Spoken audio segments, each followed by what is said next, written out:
Palakkad DCC president A Thankappan Nenmara മണ്ഡലത്തിൽ നിന്ന് ജനവിധി തേടാൻ ഒരുങ്ങുകയാണ്.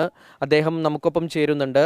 നെന്മാറ മണ്ഡലത്തിൽ കുറേ കാലമായിട്ട് CMP ആണ് മത്സരിച്ചിരുന്നത്. വീണ്ടും ആ സീറ്റ് കോൺഗ്രസ് ഏറ്റെടുത്തിരിക്കുകയാണ്. അപ്പോൾ അവിടെ കോൺഗ്രസ് കൈപ്പത്തി ചിഹ്നത്തിൽ മത്സരിക്കാൻ പോകുന്നു എന്നുള്ള പ്രത്യേകത കൂടെയുണ്ട്.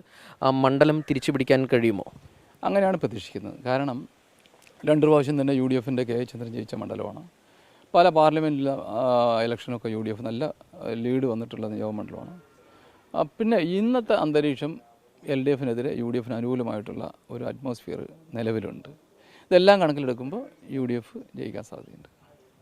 2 തവണ പൂർത്തിയാക്കിയ കെ ബാബു മാറി ഇപ്പോൾ അവിടുത്തെ മുൻ പഞ്ചായത്ത് പ്രസിഡന്റും അതുപോലെ തന്നെ CPM നേതാവുമായ കെ പ്രേമനാണ് മത്സരരംഗത്തുള്ളത്. അപ്പോൾ അതിനെ മറികടന്ന് ഒരു വിജയസാധ്യത ഉണ്ട് അല്ലേ? 100%. ഞാൻ മറ്റൊന്നും കണക്കാക്കുന്നില്ല. UDFന് അനുകൂലമായി ചിന്തിക്കുന്ന ജനവിഭാഗമാണ് അവിടെയുള്ളത്. പിന്നെ ഈ 10 വർഷം കൊണ്ട് കർഷക തൊഴിലാളി, വ്യാപാരികൾ, അതുപോലെ തന്നെ ഓട്ടോറിക്ഷക്കാർ എല്ലാവരും ദുഃഖത്തിലാണ്.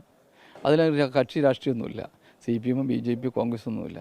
അവരെല്ലാവരും ഒരു മാറ്റം കൊതിക്കുന്നുണ്ട്. ആ മാറ്റം അവർ 100% ഈ തെരഞ്ഞെടുപ്പിൽ UDFന് അനുകൂലമായി ചിന്തിക്കും.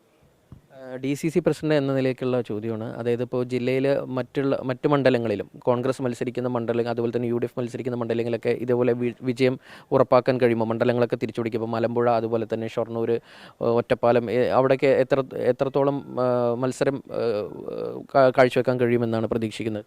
100% നല്ല സ്ഥാനാർത്ഥികളും നല്ല മത്സരം ഉണ്ടാവും.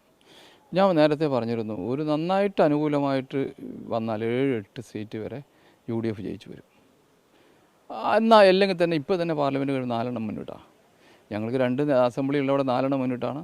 പിന്നെ 2-3 കയ്യെത്താവുന്ന തൊട്ട് മാറി നിൽക്കുന്നതാണ്. അതൊക്കെ ഈ ഞങ്ങൾ ലോക്കൽ ബോഡി ഇലക്ഷനേക്കാൾ എന്തായാലും 10%, 20% വോട്ട് അസംബ്ലി കയറി വരും. അതിനേക്കാളും പാർലമെൻറ്റ് കയറി വരുന്ന സ്വാഭാവികമായിട്ട് ഉണ്ടാകുന്ന അങ്ങനെയുള്ളൊരു വോട്ടിംഗ് പാറ്റേൺ വന്നാൽ 100% ഈ പറയുന്ന 8 സീറ്റ് വരെ ജയിച്ചു വരാം. തികഞ്ഞ ആത്മവിശ്വാസത്തിലാണ് DCC president A Thankappan Nenmara മണ്ഡലത്തിലും വിജയം സുനിശ്ചിതം. അതുപോലെ തന്നെ പാലക്കാട് മണ്ഡലത്തിൽ 12 മണ്ഡലങ്ങളിൽ 8ഓളം മണ്ഡലങ്ങൾ തിരിച്ചു പിടിക്കാൻ പറ്റുമെന്നുള്ള ആത്മവിശ്വാസത്തിൽ തന്നെയാണ് എ തങ്കപ്പനുള്ളത്. ഷാരിഖ് നവാസ്, 24 പാലക്കാട്. ലോകത്തെവിടെയായാലും ഏത് സമയത്തും 24 വാർത്തകളും ഓഗ്മെന്റഡ് റിയാലിറ്റി പാക്കേജുകളും എക്സ്പ്ലെയിനറുകളും വിശദമായി കാണാൻ ഞങ്ങളുടെ YouTube ചാനൽ നിങ്ങൾക്ക് സബ്സ്ക്രൈബ് ചെയ്യാം.